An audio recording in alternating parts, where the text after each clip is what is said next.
ceny letavé. Sú tu zas Vianoce tak vietavé.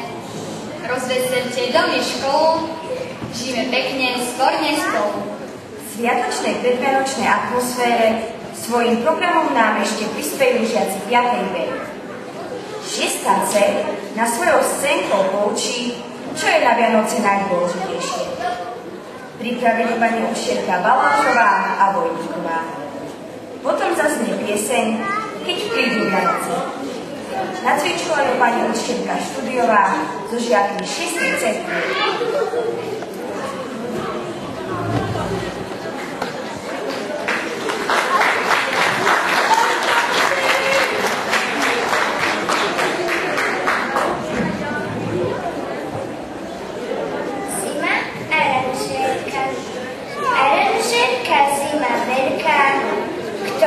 Dobrá manažérka zdobí výklad na zemi, v ktorom bývam ja, ty, my. Povešala na stromy zima biele záclony, vyšľahala chladný sneh, natrela ním chrbty striech, posypala práškom lúky, ľudí, cesty, kopce, lúky. Rozprestrela z oblohy silou nový závoj zmlhy. Povešala na stromy zima biele ozdoby. Vyšľahala sladkú deň, ozdobila cukráreň. Posypala práškom lúky, ľudí, cesty, kopce, lúky.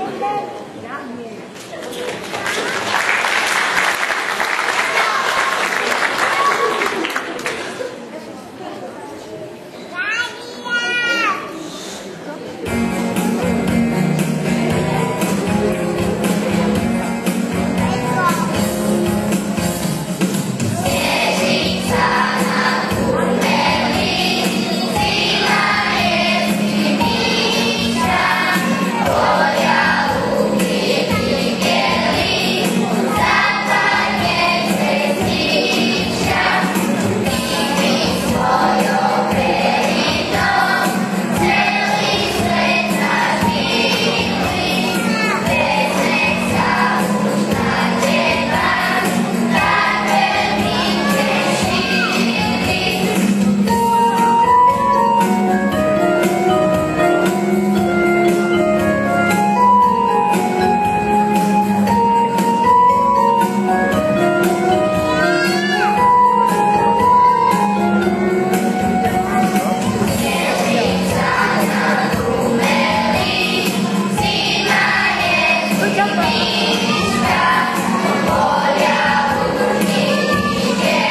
Ako za oblakom snežík padá, nech za vás tvoj šťastie sa dá. Zabudnite na bole a starosti, prežite Vianoce v láske a radosti. Na Vianoce ako treba, nech nájdete pokoj z neba. Pokoj, láska, hojnosti, nech prežite v radosti. Zdravie, šťastie ešte k tomu, nech príde aj do vášho domu.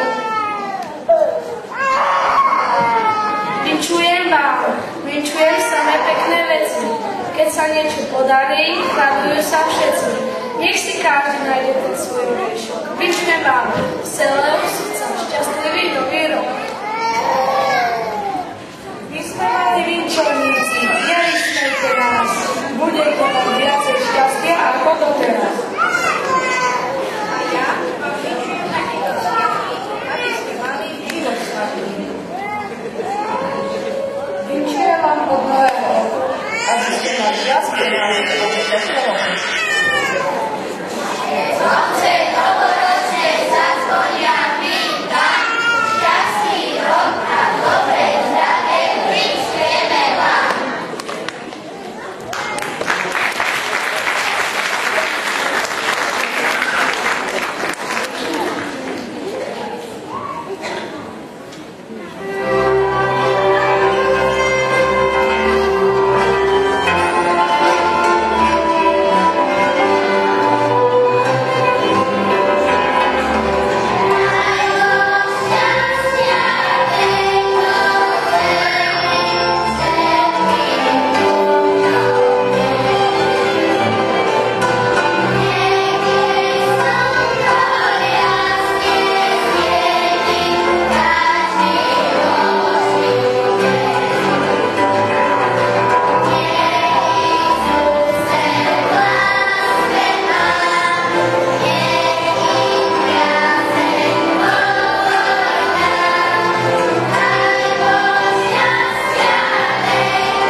My, vianočné ozdoby. Kto iný by dokázal spraviť z obyčajného stromčeka alebo jedličky nádherný vianočný stromček? Dnes si už málo ktoré dieťa vie predstaviť Vianoce bez neho a bez nás. Vieš, ako nás kupujú? Dokonca si nás aj vlastnoručne vyrábali, len aby ten ich stromček bol čo najkrajší. No vidíš, aké sme veľmi dôležité.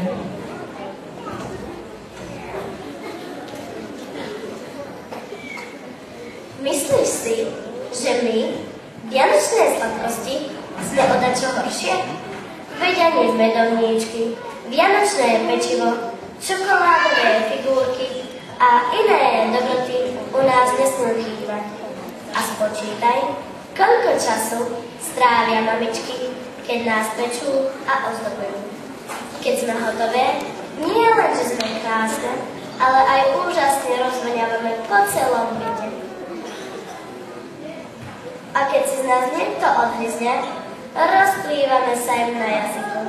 Také sme chutné. My, vianočné sladkosti, sme ešte dôležitejšie ako vianočné ozdoby. Ale predstavte si Vianoce, pri ktorých by chýbala poriadna sviatočná hostina. Bol by len stromček, ozdoby a sladkosti. A čo kapusnica, vyprážaný kapor a iné jedla, ktoré sa vyvárajú a vypekajú na Vianoce. Nemyslíte si aj vy, že my, vianočné jedla, sme ešte oveľa dôležitejšie?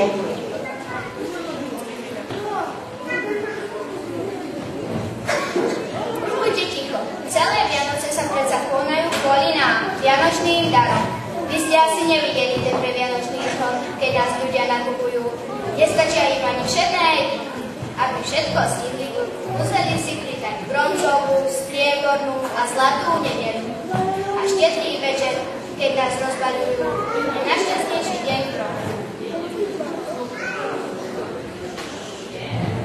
Zbytočne sa hádate, veď vy vianočné ozdoby sa môžete porozvíjať, alebo v lepšom prípade vás o nejaký čas opäť povoľajú do krabice. Stromček vyhodia na smetisko, vás vianočné sladkosti aj nedá pojedia, alebo že niekedy aj vyhodia. A vy vianočné dary o chvíľu tiež zošetíte, čo dáva Vianociam pravý zmysel. Aký dar nestráca ani po Vianociam cenu, takýto dar môže dať ľuďom iba Boh. Už takmer 2000 rokov nám hovorí posolstvo Biblie. Nebojte sa, lebo narodil sa vám dnes Spasiteľ, ktorý je Kristus Pán. To je ten dar najvyššej ceny. Môžeme ho prijať aj my, dokonca aj vo všedných dní. A ja chceš prijať, veď Pán Ježiš sa narodil aj pre mňa. On je aj mojim Spasiteľom.